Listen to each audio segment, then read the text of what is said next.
Hello everyone, welcome back to Metroid Prime, the 100% walkthrough part 25. So this time we are going to go collect the head back and get ready to face the final boss ish, yeah. So first part of the phase on mine's really easy once you have the plasma beam, which I should have selected. Because once you have the plasma beam, pirates are not a problem at all. So our first little upgrade, they're going to be, I believe, 2 missile expansions here and like nothing else. So there's our first missile expansion in the Phazon Mines. And the reason I am going forward, if we forgot at this point, it's because I'm going back through the Phazon Mines instead of just doing that originally because I needed the original power bombs to take down the guys. Like, to take down that, well, I needed the original power bombs to take down the elite pirate coming up here.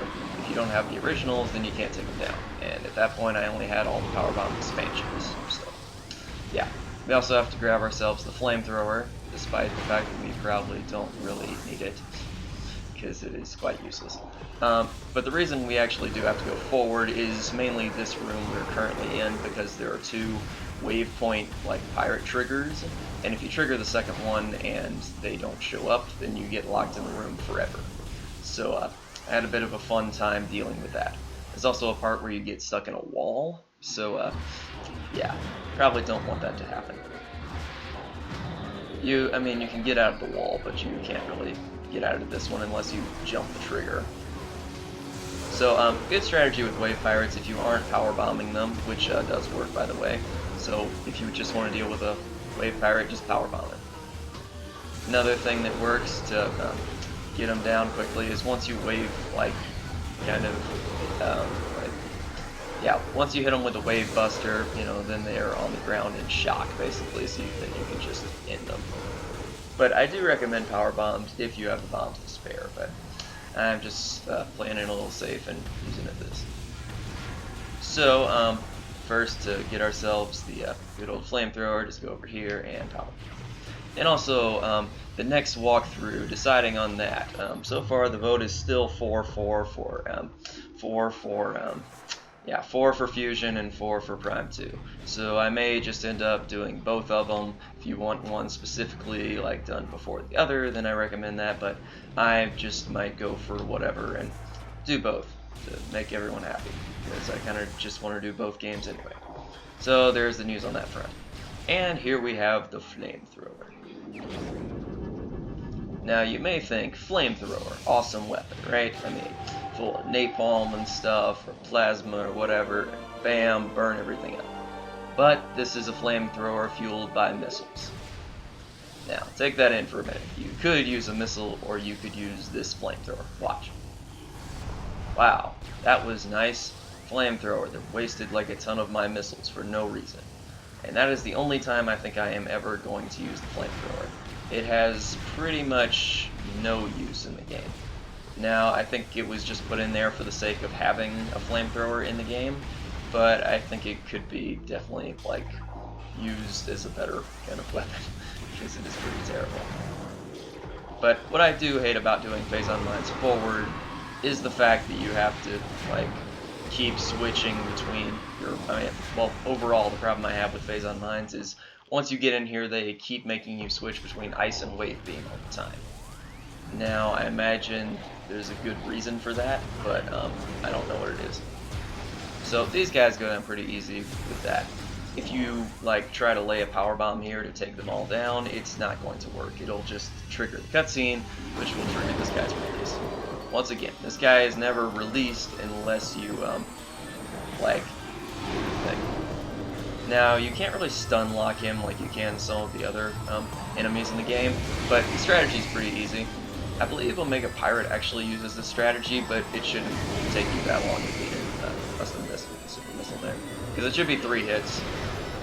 Yeah, he's probably using that thing, which is pretty annoying. So he should be gone, and we should get ourselves the artifact. And yeah, that's pretty much all there is to this part. We're going to grab ourselves the artifacts, and then one more missile expansion at the top here, then we're cutting out of Phazon Mines. And we're pretty much going to be done with the game then. I think that's almost everything.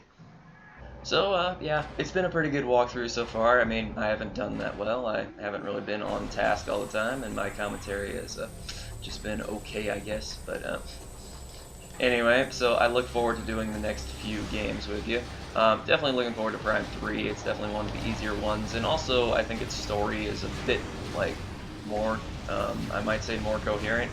And the reason I say Prime 3's story is a little better, I mean, we do have some dialogue, which take it as you want to with it, you know, I mean, dialogue is not really a Metroid game thing.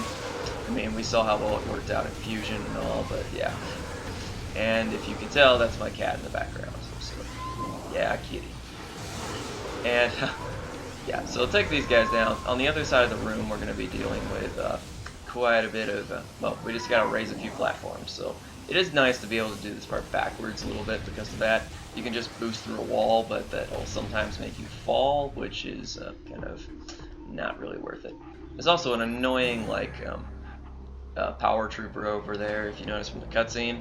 It's nice because he's frozen if you do phase on mines backwards, but once again you have to deal with a tricky trigger point, so on the other hand it might not be worth it. So my strategy, lock onto him here. Well, there's also some turrets up here that can really ruin your day. Ah, stupid turrets. Hopefully we can get him to jump down here. That might make it easier. There we go. And super missile for the win. Knocked him back like 30 feet or something. Okay, so there's a turret. Let's see if we can get it there. And that's one of the main reasons I do recommend using the auto lock feature that from the GameCube version, where you automatically just point to your enemies and blow them up. I mean, I do generally like the Wii version a bit better than the GameCube version. The reason being, like, I just find the controls to be better, because I've played a lot of first-person shooters. I mean, BioShock was definitely one of my first kind of first-person shooters out there, and so I got, like, with a kind of classical controller. This was definitely also one of my first, and I'll say I really got used to using the Wii remote and using the joysticks, you know, 2 joysticks to play the game, which I found to be really useful. And in Metroid Prime, you don't get 2 joysticks, you only get 1. Which means then you can't really move and look at the same time. Which I've explained a bit in my site on kind of some of the mechanics of Metroid Prime and how you can abuse them in the original North American version and stuff like that. So that's kind of some of the detail there. Otherwise, I'm just running out of material, so see if we can get rid of these Metroids and get on out of here. It is nice though, because of the route we took in Phase on Mines, that we don't have to like change all the spider ball tracks all the time, because let me say that was annoying. That was really, just really annoying. Also, if you notice, like, if you, instead of like hold the spider ball thing, if you tap it really quickly, like I'm doing, you go slightly faster. I must have changed something up a little. Oh well, we'll see if we can just grapple out of here. Maybe. Well, I'm unsure what's going on, because we aligned the yellow ones previously, so did they just get unaligned somehow? Or the Metroid's blocking me? Not sure. I'm just going to take them all down. Come on, kitty, be quiet. Okay, let's see. So the yellow ones seem to be aligned. Yeah, so that shouldn't be a problem. Unsure what's going on there. Okay, well, the yellow ones should now be aligned. I mean, they were, so... Let's see, can we nail a grapple point from down here? I'm thinking not, but we'll see what we can do. Because this has never really happened. Because you should be able to just use the yellow track because it was completely aligned earlier. Okay. And it's, yeah, it still is. I think the Metroids were just blocking me. So that's where you get the grapple beam, and now we can just... but the grapple beam in Metroid Prime 1, I've mentioned this a few times, is not really a grapple beam I like. Now, I mean, grapple beam, no matter which Metroid game you're playing besides Prime 3, is not going to be a very useful tool. I mean, in Other M, it's used a bit, but once you get the space jump, then yeah. And most consider Other M to be, like, not even a Metroid game. Unsure why. I kind of, my opinion on Other M differs a bit here and there, but, generally, I'll say it's an okay game. I don't like the voice acting, and I don't like some of the story elements and the extremely long cutscenes.